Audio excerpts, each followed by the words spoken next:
finish up with this book too by looking at a few final things here. Glaucon suggests here in book two that after the ring of Gyges, he suggests that the case can be made even stronger by the following considerations. If we look, for instance, on page 42, he has already suggested that the heaven that is proposed for the good is sort of like a long drunk. It's like being drunk forever. And that's not terribly attractive, he says. But nevertheless, the way that we get there, most people say, is by doing good or being just. But being just is difficult, he says. And it doesn't yield a great deal. Whereas injustice is easy and sweet, and it yields a great amount in this life. You know, all the stuff you could possibly want, the complete inaction of your will. And he goes further to suggest here in 42 that maybe it's even worse than initially thought of. If there are no gods, or if they have no care for human things, why should we care at all about getting away? And if there are gods and they care, we know of them, those gods, or have heard of them from nowhere else than the laws and the poets who have given genealogies. And these are the very sources of our being told that they are such as to be persuaded and perverted by sacrifices, soothing vows, and votive offerings. Either both things must be believed, or neither. So he creates this little thought experiment. What if most people do justice because they fear the gods, or they fear the God, or they are good because God tells them to be good? What if there are no gods? What if the gods don't actually exist? Or if, for instance, the ideas of the gods are themselves human constructs? If we know of the gods, he says, we know of them through what? Through the poets, the priests, the people that tell us about them. And those same people, he says, tell us that those gods can be placated with prayer and with repentance and with offerings of all kinds. So what if you could live your whole life in an illicit, unjust way, and then at the very last give offerings or donations to the gods, and the gods would say, come on into heaven, and so that you don't have to suffer the punishments of hell at all? If that's the case, that eliminates a whole realm for doing justice. In fact, it would make justice kind of silly, because both the just man and the unjust man would end up in heaven. If, for instance, there are no gods at all, if when you die there's just a nothingness, does that change the picture too? Because it seems to. It's almost like if there is no afterlife at all, then when the just man and the unjust man die, both go to the same spot. Now, the argument that most people put up with against this is that in our current state, our God that we have is a omniscient God. He knows everything, so there's no escaping from him or fooling him at all. Granted, how do we know he's omniscient? Because people have told us. We've gathered it from other people. We've read about it. It's been in our scriptures, so to speak. But if we were to propose the thought experiment in a modern setting, what if even those suggestions are themselves constructs? What if they are creations of the human mind? If, for instance, the very idea of God or the idea of him being omniscient is a creation of the human mind, what reason do you have for doing good and avoiding evil? Nietzsche suggests that we make this false creation in order to protect ourselves, because we are scared of the alternative. The alternative is that there's nothing there, and that we are totally at the whim, not just of nature and of time, but of violent men or women.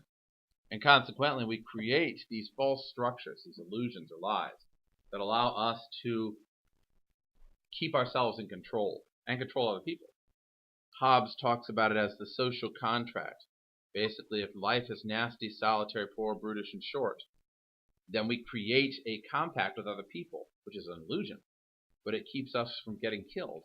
And what Nietzsche suggests, interestingly enough too, is that the guy who is able to realize that is above the law. He is above the rule of the law and the way that most people address law. If he realizes that law is a construct, then he is suddenly a Superman, or in German, an Übermensch. He is a guy who is superior to the rest of humanity, which is an interesting thought, I think. Nietzsche doesn't say where the Übermensch goes or what he does, but he just suggests that's a possibility. You can transcend the way most people think about law and society.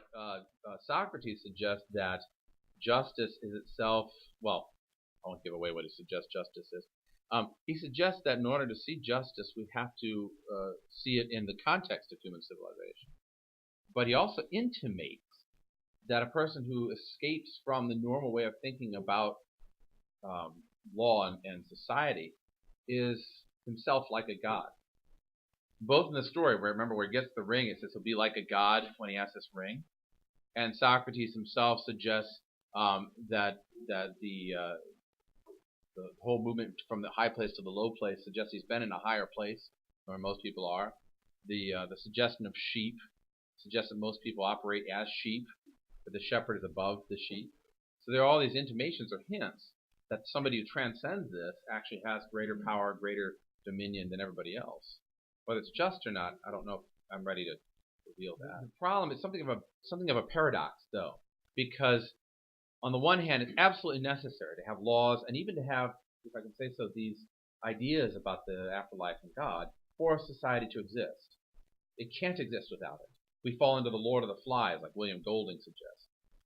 However, living in that makes people into sheep, unless they're able to understand what that really is and be able to live beyond it, so to speak. And they cannot actually operate as free individuals. They're operating as sheep. So on the one hand, it controls people and it controls society and it keeps things running smoothly. On the other hand, if you don't transcend it, you live as a sheep. And only the person who's able to go beyond that construct is somebody who's truly free. Bit of a paradox, I think. But your point's very well taken. I mean, I think you're absolutely right. I don't think Socrates would suggest, or Plato would suggest, that society is possible without these constructs. Absolutely. Well, again, this is one nail in the argument that he puts forth. He also says this, and I think this is particularly intriguing. This is back on page 39.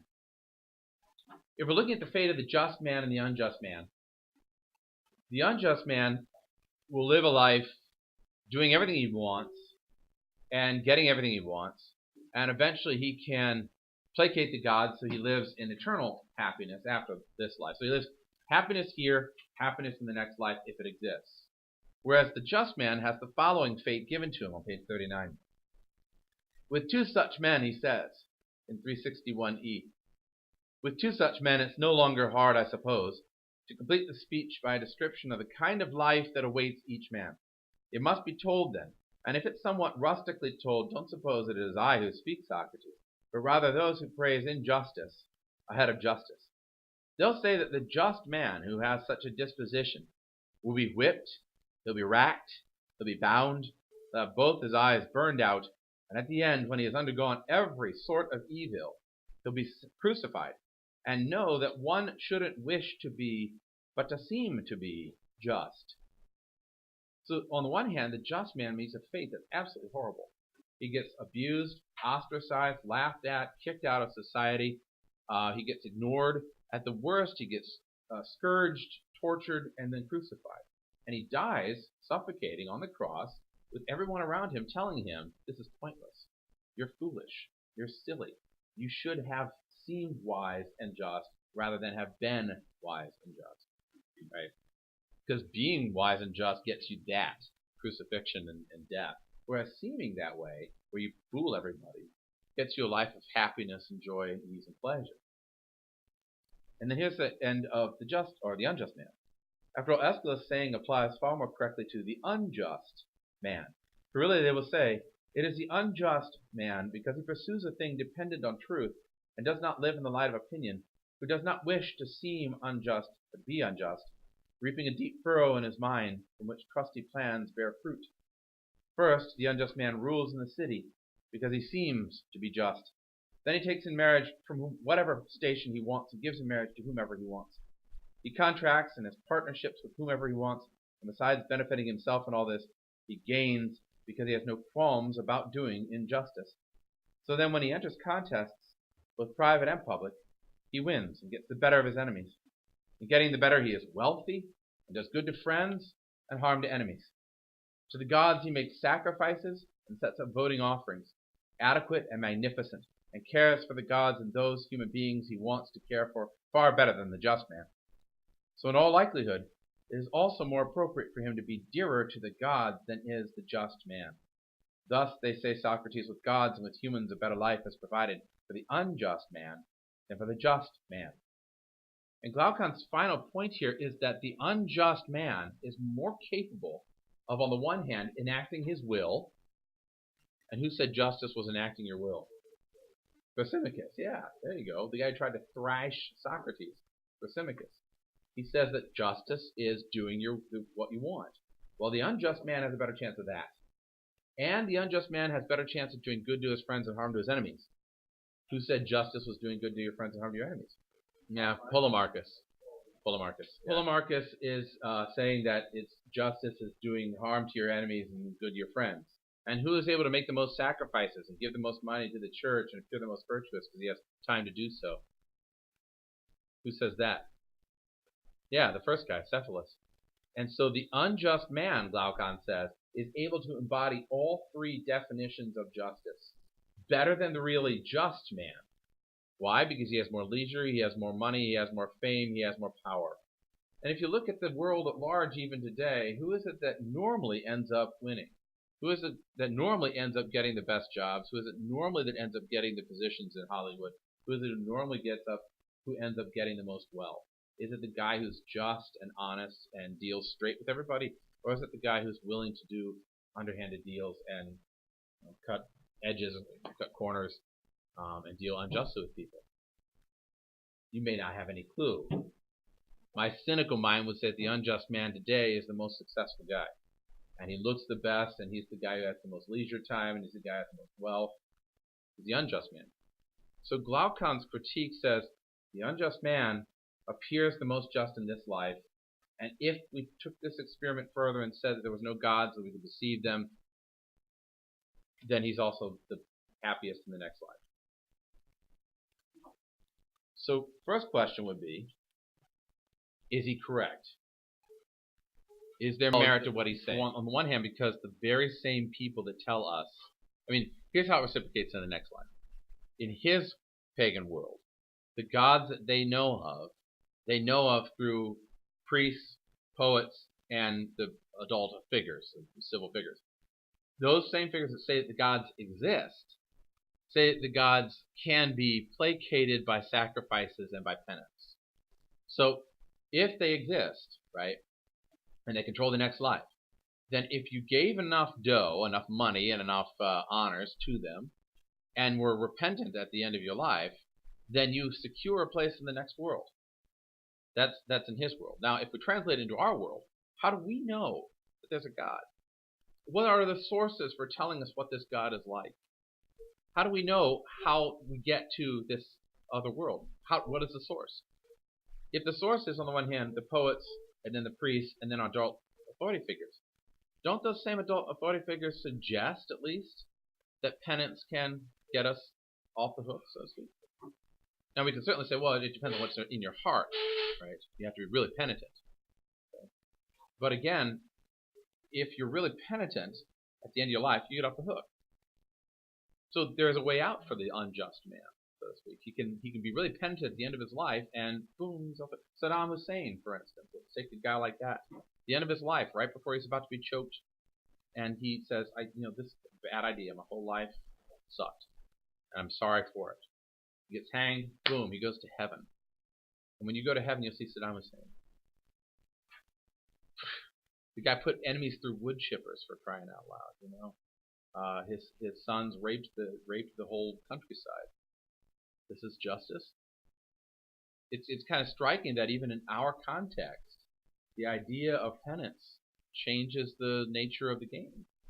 But I think Glaucon's argument to some degree still holds water. Does that make sense what I'm saying? Yeah. Well, that's a very good point. One thing is you don't know. You've been hit by a bus, meteor could leave you in a second or whatever. But that being the case, the unjust man could live his life giving to the gods and making all these different arrangements for the afterlife at the same time that he's doing all these unjust things. It could be that the unjust man sees the whole affair as a sort of cosmic gamble or cosmic bank exchange. I put enough goods in the good bank, and therefore I can extract from the good bank to evil. And it's possible that vision is what Plato is actually combating here. That Glaucon's major flaw is not that he proposes that the unjust man is better, but that he sees the entire business as a cosmic exchange of spiritual goods. Now, if that's the case, and I think that what you hinted at here is exactly that, if that's the case, how many people still see the whole business as a cosmic exchange of spiritual goods? I mean, I could probably name you at least a dozen right off the bat that I know. I won't, because I don't want to ruin anyone's reputation necessarily. But the whole idea that somehow this is all about, putting goods in the spiritual bank and taking out withdrawals when you need to. Oh, I've done enough good, and therefore I'm going to go fornicate or whatever it is.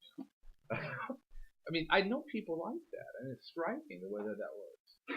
I think that's in many ways exactly how Glaucon views it. And so Socrates and Plato is combating not just the fact that he thinks the just man is unjust man is better, but that he has a deep-rooted kind of spiritual disease here. Does that make sense?